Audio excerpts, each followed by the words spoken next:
Good morning, folks. Welcome to another edition of Transwest Truck Trailer RV. My name is Paul Lavoie. Today we're going to be showing you one of our big boys, the 2026 Freightliner M2 112 Plus with the Summit Hauler conversion. As we get started on the front, you're going to see the patented chrome grille from Summit Hauler. They customized this, makes it pop really, really nice. I love how this actually looks. You can actually customize this however you would want. You can even get it painted black if you would like. Down below, you have Freightliner's 3-piece custom bumper, making it so that you can replace this very, very easily if you are using this for a commercial use or anything like that. It'll keep you on the road quickly because you can just change out these pieces and get on your way.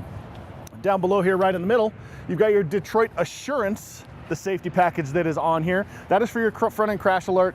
Just if somebody is braking in front of you and you're not paying attention, we hope you are, it will actually brake the vehicle for you. We have got our compressed fiberglass hood right here.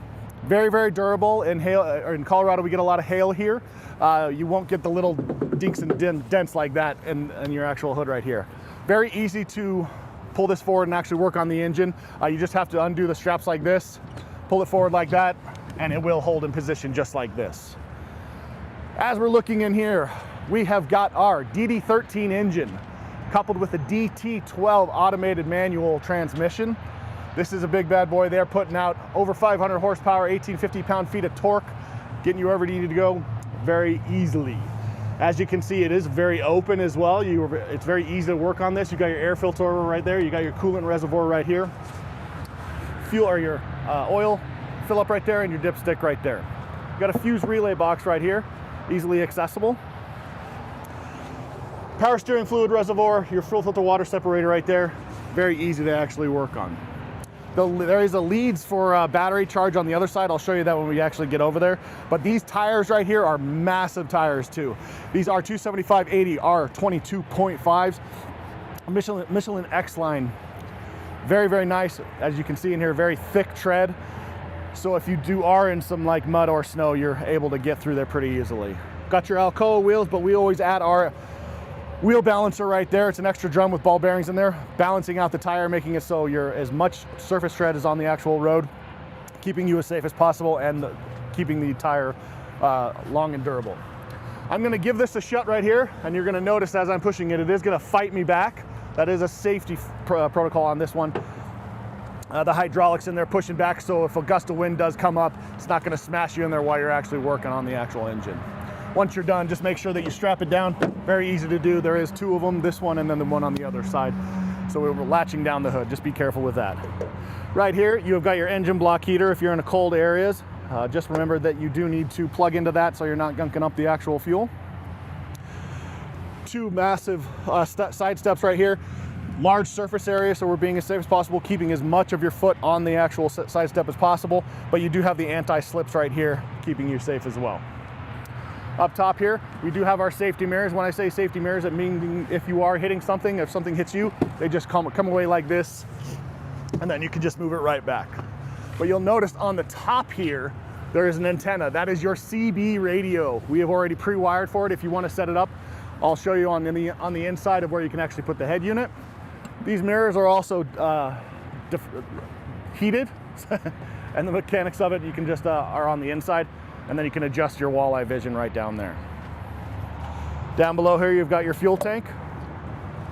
It is covered, it is lockable. On this side, we've got a 100-gallon tank, and on the other side, we've got a 50-gallon for a total of 150 gallons, keeping you on your way as much as possible. Jumping in the front cab right here. When I say Summit Hauler conversion, this is where the majority of it is. It's got a nice, beautiful, comfortable, durable seat. Looks really good. This is an air ride seat along with the air ride cab as well. Very, very easy to actually adjust. For the air ride, you would just lift it up like this. You can adjust it accordingly. The higher you go, it's just going to be absorbing those bumps in the road for you. Lumbar support right here, your tilt feature for the back, and then of course your heated seat right here. With every Freightliner comes what they call the kill switch. If you're not a daily driver on this, you can make it so that you just click that off. It'll turn off all the electronics, and then you can save your batteries. There's also one other button in here, right down here. It's called the light test button. When you're ready to get on your way, you'll click that button. You'll walk around the actual truck, making sure all your indicator lights are working properly. I'm gonna get this started right now. When you do this, just make sure you click it in there, go to accessories mode. It's going to turn everything on. It's going to do its safety checks, making sure everything is working properly. It takes about 5 seconds or 5 clicks. When you're ready, turn it on, fires right up. In the back here, we have got our 3-passenger sofa. If you are a commercial driver with this, DOT does regulate this as a bed if you are coming close to your hours for the day. So you can just pull over, get back down, catch some Z's, just make sure you bring in your pillow and your blanket. It's a nice little setup, very, very comfortable as well. But if you wanted to bring your own foam pad, you could do that as well. Right here, we've got our cover for our batteries. Very, very easy to access. You got 3 bolts here, 1 in the back. Then you can remove this compartment and then you can maintenance your batteries however you need to. Quick and easy. Right here, this is your cover for your DEF tank. 6-gallon DEF tank, roughly getting about 350 miles per gallon on that. And then right here is a very important one. This is your trickle charger for your batteries, so you can actually top off those batteries if you want, but you can also go outwards too and charge a 9-volt battery, as big as a 9-volt battery.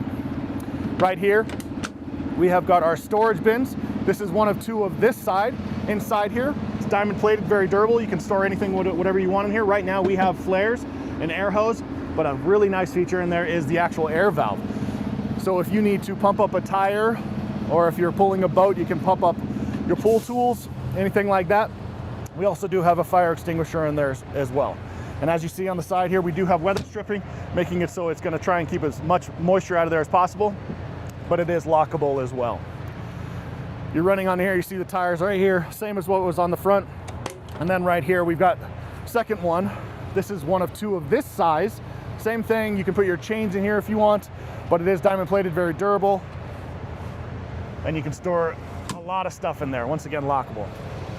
Up here, we're going off the back of the bed. This is an aluminum bed with the diamond plated as well, but we have actually spray lined this one, making it even more durable. So if you do need to, if it does get scratched, very, very easy to fix as well.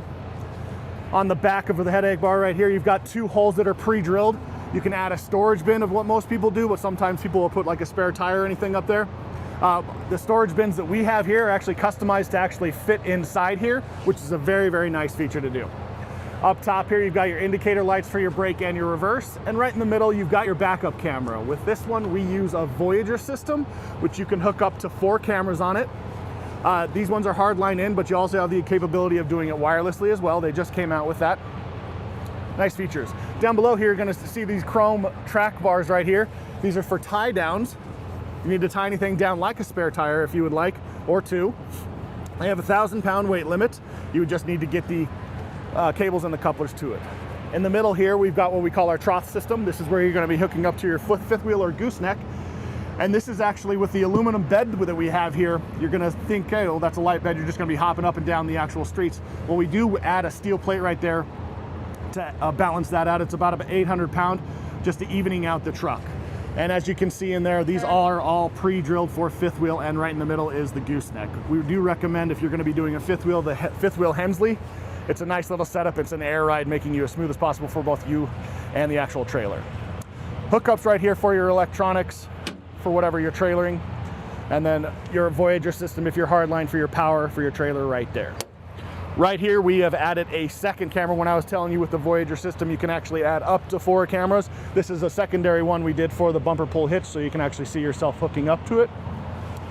And down below here, we have our Gen Y bumper pull. Right now, we have the 32,000-pound 2 5/16 right here on there, and then below you can customize it where you just flip it up around. That's a 2-inch below. But you can customize so much on this. It's a great thing that we've added to this. I love this. You can raise or lower the height of it. You can even change this out. Whatever you would want to hook up to, you have the ability to do it with this. Coming down the side here, you're going to see the exact 2 same storage bins on the side.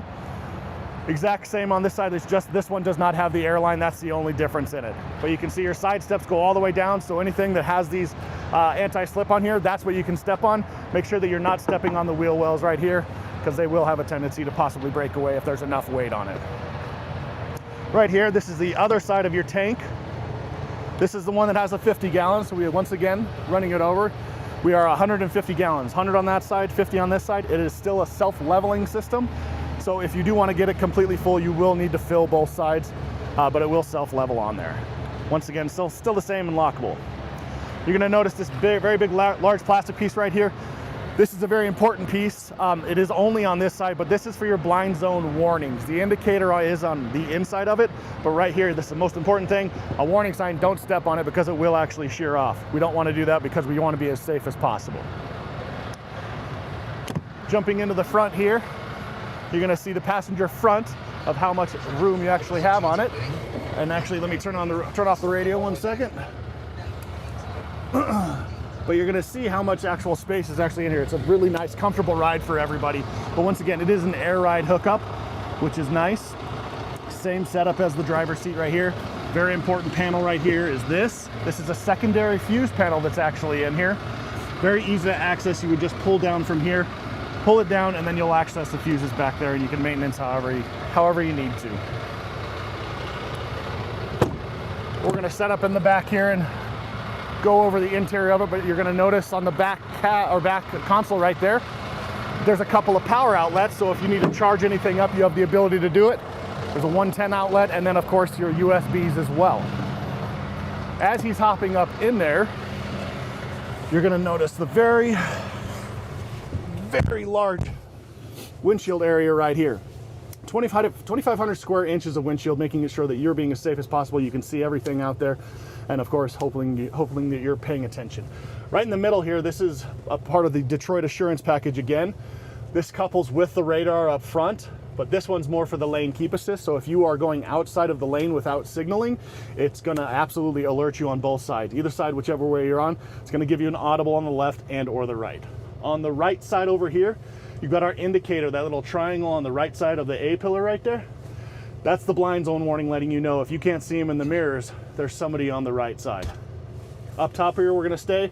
A couple of storage bins, but when I was telling you that we're already pre-wired for the CB radio, that's where you would hook up the unit right here, plug it in, and you are good to go. You even have a little hardware piece for your mic right there. When we're going over the Voyager system, this is what I was talking about. Here's your screen. This will stay on all the time. You can function it and customize it however you would like. If it gets too bright at night, you can turn it off as well, but this will stay on whichever camera you want. To cycle through it, you would just do the second button right here. So right now we're on camera 1. This is camera 2. We hooked the other one up to camera 3, camera 4, and then of course split screen, which is awesome. Or you can do 1, 2, 3, and then of course 1, 2, 3, and 4.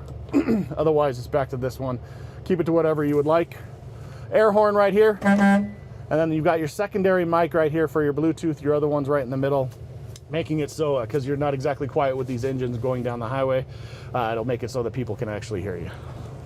Coming down on the side panel, door panel right here, these are all controls for your side mirrors and your actual windows. Up top here, you've got controls for your actual side mirrors. You can adjust it accordingly. Your defrost for each side right here. This one is an important button. It says rear. So you notice that there's only 2 buttons right here. This will control the front and the rear. So right now they're set up for the front. You would just click this button and then you can control the rear buttons as well. And then of course you're locking and unlocking. Turn signals, windshield wipers right here. Controls for your dashboard right here. You can customize it however you would like. We'll go over the dials right now. This is your RPMs right here. Oil pressure. Your fuel gauge, you notice that there's a white one right here and a blue one right here. White one is for the fuel, the blue one's for the DEF, letting you know exactly what's going on. Digital display right here, this is what I was talking about. You can actually customize it. And then of course your right side right here is your RPMs, your air pressure. This one does have a primary, which is white, and a secondary, which is blue. Water temperature right there. On the right side right here, we've got controls for the Bluetooth, answering and hanging up phone calls, and then controls for your cruise control is right here. Right here is a very important lever. This is your transmission going into drive, neutral, and reverse. When I was telling you the DD12, this is your automated manual transmission. So it does act as a manual transmission, but it is absolutely electronically automatic. You can set it up to where you're going into a manual mode yourself by just clicking this button on the outside, and you'll go down this way or up this way, changing gears. The last feature on this one is your actual engine brake. When you're all the way up, that's off. It has 3 levels just going down, 1, 2, and 3. And that's going to obviously making it so how much power you want coming back when you're not pressing the accelerator and using the engine brake to push back on you to being safe as possible, and you're not using your actual brake and burning those up. Right behind there, we've got hookups for our air for the truck. And then if you have air brakes for your trailer, is right there. If you do, this one does have a subwoofer on it, so there's controls for your subwoofer. If you have electronic brakes or hydraulic brakes for your trailer, this is where you would set the gain right here. Hazards, dome light, footwell light, and utility light. Pretty self-explanatory, easy to navigate through. Traction control right here. Your hill assist button right here, and your shutdown override is right here. Shutdown override is a very important one. If you get a notification saying, hey, we are going to be shutting down because there's something going on with the engine, but you're right in the middle of traffic, and you obviously don't want to be, you want to be as safe as possible for you and everybody else out on the road, what you would do is actually hit that button. This will make the engine continually go. But you want to do this as safe and as fast as possible to get over to the side of the road and into a safe area. Just make sure that this button will keep the engine going no matter what. So if there is an internal problem, you got to make sure that you're shutting down as soon as possible. That's the whole reason for that. But obviously, safety wise, you want to get over to the side of the road and make sure that once you are to the side of the road, you turn off the actual truck, and then you can diagnose what's going on. Right here, you got your work light in the back. This is your braking assist, automatic braking assist. This is your side guard, and then your lane departure. All these buttons, the safety system's already on. These are the buttons to turn it off. Locking differential right here. And then of course your suspension dump right there. If you're coming up to those low trailers, all you would do is hit that button, drop your your back end a little bit down further. Right here, you've got optional switches that you can add anything that you really want to customize your own truck to. You can add more indicator lights up top, lighting bar up front, or a winch or anything like that. It's a nice feature they've added onto there. Right here, this is controls for your rear air. So all your passengers are comfortable with your heat or cool, and then the fan speed right here. If you are in the middle, you are in the neutral position, so it's going to be off. So it's either a high or a low. Right here, hookups HDMI, USB-A. This is all hookups for your actual infotainment screen, which is right here. And it's very easy to actually navigate through this screen. Self-explanatory, it says it all right there. A great feature on this one when you're plugging into those plugs down there, your Apple CarPlay and your Android Auto. But you can also have your own navigation up here if you want. There are a couple more power options right here. Just for charging right here, you got a 12 volt right there, or you got a couple of USB-Cs right there if you need to charge any of your units. Coming down here, controls for your air for the front is right here. So fan speed right here, your different zones, and then of course your cooling and heating right there, and then there is a button for recirculated air. Very, very large middle console right here. You've got 4 very large cup holders. If you want, you got one of those big gulps. Great feature on this, when you pull it out, you can actually clean these up if you spill anything. I love that feature about that. And then you've got, of course, you have got your middle console area right there if you need to store anything, files, registration, insurance, anything like that. That about does wrap this one up, guys. I appreciate you being here, but if you are interested in this one or any of the other vehicles on our lot, my information's down below. Again, it's Paul Lavoie, and my email is paul.lavoie@transwest.com, or you can call me at 303-503-3305. You folks have a great day. Thanks a lot.